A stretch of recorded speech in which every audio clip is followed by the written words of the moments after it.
tirada rasmiga ee Taalibaaniyiintu waxaa laga qiyaasaa inay kor u dhaafayaan 150,000 oo askari marka la barbar dhigo shabaabna.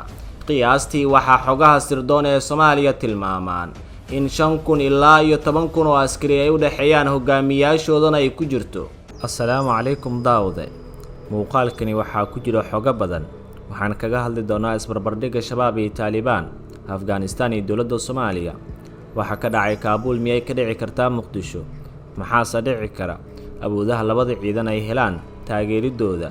sidoo kale kooxaha labada dhinac ka dagaalama ee shabaab iyo Taliban lacagaha halka ay ka helaan ayaan muuqaalkan si hufan ugu soo bandhigi doonaa. haddii ay tahay markii ugu horeysay uu channelkii ku soo gaaro, magacaygu waa Yaxye Maxamuud Maxmed.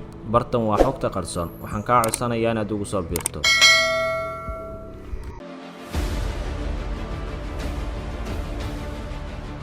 mid ka mid ah awoodaha waddani uu ku tiirsan yahay waa cududa ciidanka, balse waxa ka dhacay Afghanistan ayaa cashir lama ilaabaan u noqon doonta wadamo badan oo Soomaaliya ay ku jirto, kuwaas oo ay ka howlgalaan ciidamo nabad ilaalin ah.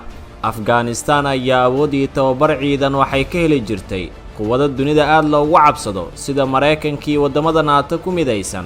ciidamada Afghanistanna waxay kor u dhaafayeen 300,000 oo ciidan.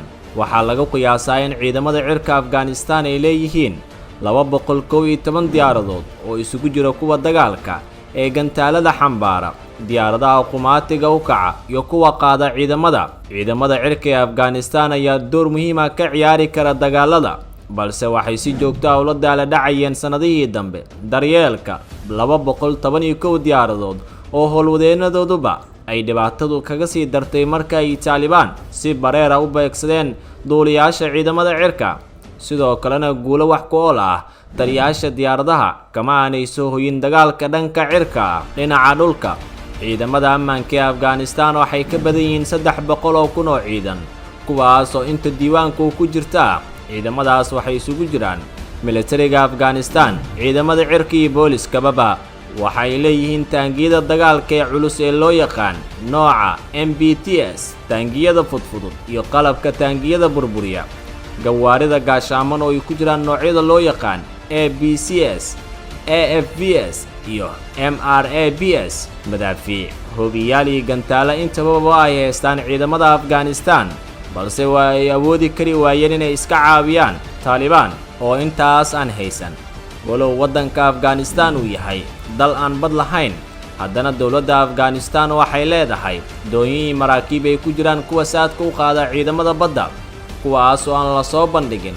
waxaa kale oo ay leeyihiin maraakiib qaada diyaaradaha caadiga iyo diyaaradaha qumaatiga u kaca oo magaca Afghanistan ku diiwaan gashan.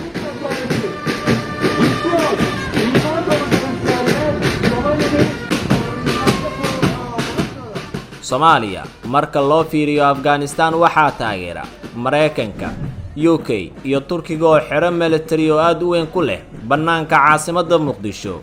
ciidanka xoogga dalka SNA oo taageero muuqata ka helay AMISOM iyo wadamada kale aan soo xusay waxay dagaal adag kula jiraan Al-Shabaab oo 10 sano in ka badan ka dagaalamaya bartamaha iyo koonfurta Soomaaliya. ciidanka xoogga dalka waxay qiyaastii kor u dhaafayaan ku dhawaad 20,000 oo askar oo xoogga dalka ah marka laga reebo booliska iyo qeybaha kale sida nabad sugidda.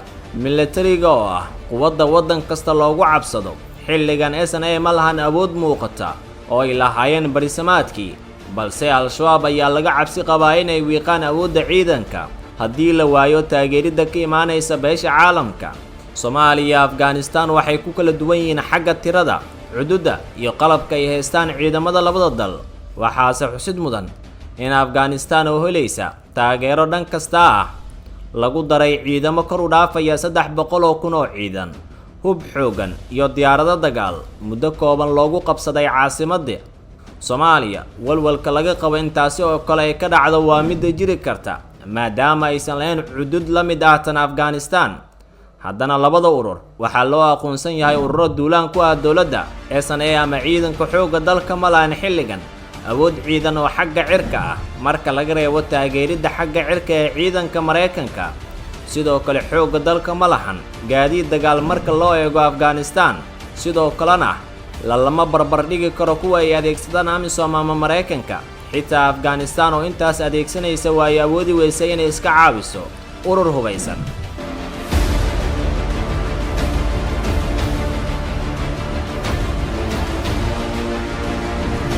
inkastoo shabaabku taageero muuqata aysan ka helin waddamo aan la cayimin marka loo eego taalibaan oo bakistaan loo xagliyo inay taageerto, haddana shabaab waxay ku tiirsan yihiin ilo dhaqaale oo ka soo gala ganacsatada, canshuuro ay dadka ka qaadaan iyo sidoo kale lacago kale oo dheeraad ah oo ay ka helaan deegaanada ay ka arrimiyaan. qiyaastii shabaab waxaa gasha bil ama sanadkii lacago aad u tiro badan oo kor u dhaafaysa nus milyan. taalibaanna waxay ka ganacsan jireen daroogada sida qarsoon loogu dhoofiyo raashka iyo China, taasoo lacaga aad u tiro badan ay ka heli jireen. tirada rasmiga ee taalibaaniyiintu waxaa laga qiyaasaa inay kor u dhaafayaan 150,000 oo askari. marka lala barbar dhigo shabaabna, qiyaastii waxaa xogaha sirdoon ee Soomaaliya tilmaamaan in 5,000 ilaa 10,000 oo askari ay u dhaxeeyaan hogaamiyaashoodana ay ku jirto. tirada lacagaha ay sida rasmiga u helaan labada koox si rasmi ah looma qeexi karo, balse taalibaaniyiintu waxay dakhligada ay helaan ku jirta 60% oo daroogo dhoofin ah iyo tiro kale oo shirkadaha dalkaas ay ku canshuuraan. sidoo kalena shabaab qiyaastii 70% waxay ku tiirsan yihiin dhaqaalaha ka soo gala ganacsatada iyo shirkadaha gudaha Soomaaliya ka shaqeeya. u dhaxaynta labada dhinac markasta waa ay siman tahay ama ay iska kala dhow yihiin, balse awoodda ciidan ee dalalka taageera ayaa ah kuwa keenaya kala duwanaanshiyaha. taalibaan 2001dii waxay haysteen caasimado kala duwan oo dalkaas ah. ciidamada hubanta ee dalkaas galayna waxay keeneen in kooxda awooddooda la wiiqo, guud ahaan gobolladii ay haysteen laga saaro. shabaabse sanadkii 2010kii waxay haysteen magaalooyin ay ku jirto caasimadda Muqdisho.